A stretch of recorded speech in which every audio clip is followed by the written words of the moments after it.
ఇక హిందూపురం అంటేనే బాలయ్యబాబు అంటేనే హిందూపురం. ఎందుకంటే బాలయ్యబాబు సారు హిందూపురం ఎమ్మెల్యే కదా. ఇక్కడ ప్రచారం అయితే జోరుగా చేస్తుండు సార్. అయితే ప్రచారం ఒకసారి చూడుండ్రి మీరే.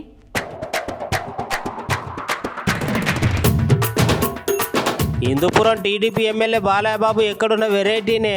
ఆయన మాట వెరైటీనే, ఆయన డైలాగులు కూడా వెరైటీనే. ఇప్పుడు హిందూపురంలో ఆయన ప్రచారం కూడా వెరైటీగా చేయబట్టే. ఇంకా అదేంటంటే హిందూపురం శ్రీ సత్యసాయి జిల్లా లేపాక్షిలో జోర్దార్గా ప్రచారం చేస్తున్నాడు. మన బాలయ్యబాబు దరవేసి మరి బరిలోకి దిగి జనాలందరిలో ప్రచారం సురువు చేసిండు. గట్లనే టీడీపీ వాళ్ళు ఇచ్చిన పథకాలన్నిటినీ జగన్ ప్రభుత్వం రద్దు చేసిందని బాలయ్యబాబు అన్నాడు. ఇక జనాలందరి కష్టసుఖాలను అడిగి తెలుసుకొని టీడీపీ ప్రభుత్వం రాగానే మీ అందరికి మేలు చేస్తుందని, దళితులకు 2 ఎకరాల భూమి ఇస్తామని మీ నందమూరి తారక రామారావు తనయుడుగా చెప్తున్నానని భారీ డైలాగులు అయితే కొట్టిండు. చూడాలే మరి సారు డైలాగులు ఎంతవరకు ఎలక్షన్లో గెలిపిస్తాయో.